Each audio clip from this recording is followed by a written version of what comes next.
अस्सलामुअलैकुम। पाक Iran films के बैनर तले तैयार होने वाली इस फिल्म के सरमायाकार फैरी बोजर अब्बासी थे, जिसकी कहानी दानिश दैरवी ने लिखी। फिल्म के हिदायतकार रजा फाजली थे। अक्सबंदी का काम जमशेद अलवंदी ने किया। उर्दू जुबान की यह फिल्म ईस्टर्न स्टूडियो कराची में तैयार की गई और 1971 की ये 19वीं फिल्म थी, ऑपरेशन कराची।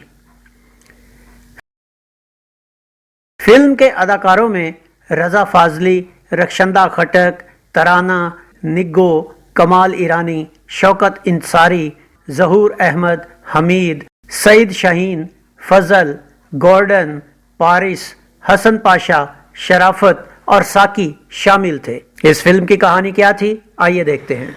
फिल्म की कहानी अमेरिका की एक खुफिया एजेंसी की एजेंट जेन अदाकारा रक्षंदा खटक से शुरू होती है, जिसे मुजरमों के एक ऐसे ग्रोह को खत्म करने पाकिस्तान भेजा जाता है जो दुनिया को तबाह करने वाले एक खतरनाक हथियार को तैयार करके कराची से कहीं और मुंतकिल करना चाहते हैं। बदकिस्मती से पाकिस्तान में मौजूद एजेंट की इत्तला मुजरमों को हो जाती है और गिरोह के बॉस साकी के हुक्म से उसे मार दिया जाता है। जेन, जिसका कोड नेम 008 होता है, वो कराची आती है और इत्तेफाक से यहाँ एक टैक्सी ड्राइवर मोहसिन अदाकार रजा फाजली से टकरा जाती है। अपने एजेंट की मौत से बेखबर जेन मोहसिन को ही अपना एजेंट समझ लेती है, मगर एयरपोर्ट से ही इस ग्रोह के बंदे उसके पीछे लग जाते हैं। जेन और मोहसिन उनसे बचने की कोशिश करते हैं, मगर वो मोहसिन को पीट कर उसकी टैक्सी में जेन को ले जाते हैं। मोहसिन अपने एक ड्राइवर दोस्त की टैक्सी में उनका पीछा करता है और उनके अड्डे तक पहुंच जाता है, जहां जेन उनके कब्जे में होती है, मगर मोहसिन वहां से लड़ता भिड़ता जेन तक पहुंच जाता है और उसे आजाद करवा लेता है। लड़ाई के दौरान ही जेन वहां मोहसिन के नाम पैगाम लिखकर चुपके से निकल जाती है।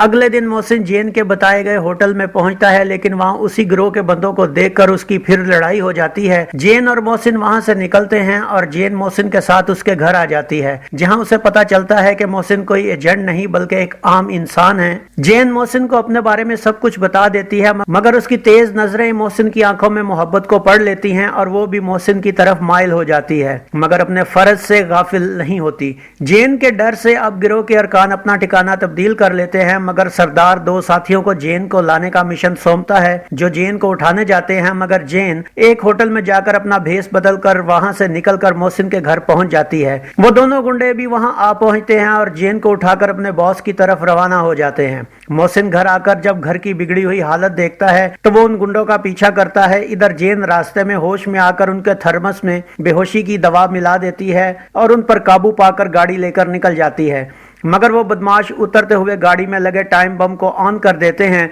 खुशकिस्मती से पेट्रोल खत्म होने पर जेन गाड़ी से बाहर निकलती है और उसके बाहर आते ही गाड़ी में धमाका हो जाता है, जिससे जेन बेहोश हो जाती है। जेन को वहां के कबायली लोग उठाकर ले जाते हैं, मगर उसी लम्हे वो बदमाश भी वहां एक छीनी हुई गाड़ी के जरिए पहुंच जाते हैं, लेकिन कबायली उन पर गोलियां चलाकर जेन को लेकर निकल जाते हैं। इसी इसना में मोहसिन भी वहां पहुंच जाता है, मगर जली हुई गाड़ी में जेन को ना पाकर निशानात के पीछे सहरा में उसे ढूंढने निकल पड़ता है और जेन को अगवा करने वाले गुंडों को जा लेता है, जो खुद जेन की तलाश में होते हैं। मोहसिन इनको पीट कर उनसे उगलवा लेता है कि जेन कहाँ है और कबायलियों के इलाका में पहुंच जाता है, जो उन्हें जेन का दुश्मन समझकर पकड़ लेते हैं। वहां मोहसिन की उनसे लड़ाई हो जाती है, मगर इसी दौरान जेन होश में आ जाती है और कबायलियों को बताती है कि मोहसिन उसका दोस्त है। यूं वो वहां से रवाना होते हैं, मगर बॉस के आदमियों ने फिर घेर लेते हैं और जहाज के जरिए जेन को ले जाने की कोशिश करते हैं, लेकिन मोहसिन और जेन इन पर काबू पाकर जहाज में बैठकर समंदर किनारे पहुंच जाते हैं, जहां बॉस लॉन्च के जरिए फरार होने की कोशिश में होता है।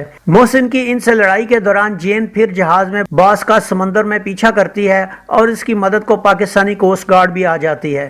मोहसिन भी वहां पहुंच जाता है और इस ग्रोह के तमाम आदमियों को मार मार कर कानून के हवाले कर देता है और यूं फिल्म का इख्तिताम होता है। नाजरीन, उस दौर के हिसाब से देखा जाए तो ये एक आला म्यार की जासूसी फिल्म थी, मगर गाड़ियों के और फाइट के सीन्स इस कदर ज्यादा थे कि कहीं कहीं बोरियत का एहसास होने लगता है। फिल्म में जेम्स बॉन्ड की तरह जासूसी के आलात को इस्तेमाल किया गया, मगर बहुत सी जगहों पर फिल्मों का सेटअप बहुत बोंगा सा दिखाई दिया, जैसे बॉस के कमरे के जासूसी के आलात वगैरह। लेकिन उस दौर के मुताबिक अगर हम कहें तो यकीनन ये एक आला पाई की जासूसी फिल्म कही जा सकती है। इस फिल्म का म्यूजिक क्या था, आइए देखते हैं। अहमद रुश्दी और रूना लैला के गाए गानों की शायरी सहबा अख्तर ने की, जिनका म्यूजिक लाल मोहम्मद और बुलंद इकबाल की जोड़ी ने तरतीब दिया। इनमें रूना लैला ने 4 और अहमद रुश्दी ने 1 सोलो गीत गाया, जबकि अहमद रुश्दी और रूना लैला ने 1-2 गाना गाया। 6 گانوں پر مشتمل اس فلم میں رونا لیلا کے ماجھی ماجھی پیار پکارے شور کریں ارماں یہ گیت اداکارہ نگو پر فلمایا گیا۔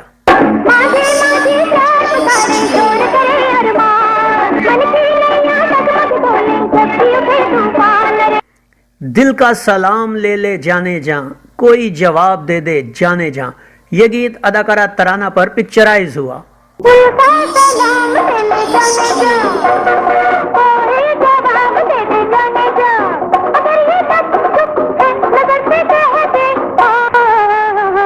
آ میرے جانے چمن آ میرے شیریں سخن یہ گیت اداکارہ رخشندہ پر فلمایا گیا۔ رات کی مطربہ دے رہی ہے صدا یہ گیت اداکارہ نگو پر فلمایا گیا۔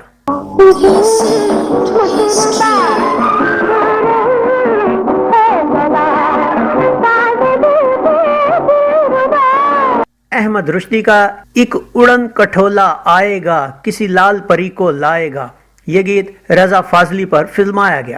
ایک اڑن کھٹولا آئے گا کسی لال پری کو لائے گا نہ جان نہ پہچان ہے کیا نام بتاؤں اس کا کہ یو احمد رشدی اور رونا لیلا کا ایک اڑن کھٹولا آئے گا کسی لال پری کو لائے گا یہ گیت رضا فاضلی اور رخشندہ پر شوٹ ہوا۔ ایک اڑن کھٹولا آیا تھا میری لال پری کو لایا تھا اب جان بھی ہے پہچان بھی ہے کیا بات بتاؤں اس کی۔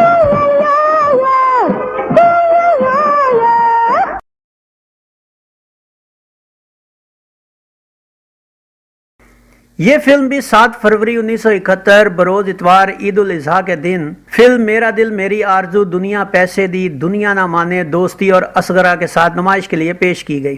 کراچی میں اسے گارڈین، نایاب، خیام، زینت، کراؤن، کیسینو، نگار، شالیمار، فلمستان، ڈی لائٹ، شبنم، مہتاب، مالا، شیریں، ڈرائیو ان، حیدرآباد کے نیو میجسٹک، نشاط، لطیف آباد کے چراغ محل، لاڑکانہ کے نگار، راولپنڈی کے تاج محل اور اوڈین اور لاہور کے الحمرا میں نمائش کے لیے پیش کیا گیا، مگر اس فلم کا بھی وہی حال ہوا جو پاکستان میں ٹرینڈ بدلنے کی کوشش کرنے والی فلموں کے ساتھ ہوتا ہے۔ ناظرین، جاسوسی طرز کی فلموں کی کامیابی کا تناسب پاکستان میں بہت کم رہا اور ایسی فلمیں کبھی بھی کامیاب نہ ہو سکیں۔ یوں پاکستان اور ایران کے تعاون سے بننے والی یہ فلم ایک زبردست کوشش تھی، مگر عوام کی عدم توجہی کے باعث یہ فلم 11 ہفتے بعد ہی سینماؤں سے اتار لی گئی۔ ناظرین، اپنے اپنے علاقوں کے سینماؤں کی معلومات کے لیے ہم جناب محمد عامر، نوید اقبال، عبد الکلام اور نصیر احمد شیخ کے شکر گزار ہیں۔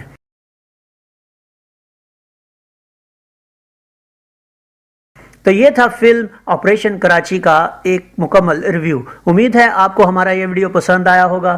ویڈیو پسند آیا ہو تو اسے لائک کیجئے، کمنٹس باکس میں اپنی رائے کا اظہار کیجئے اور اس ویڈیو کو شیئر کیجئے۔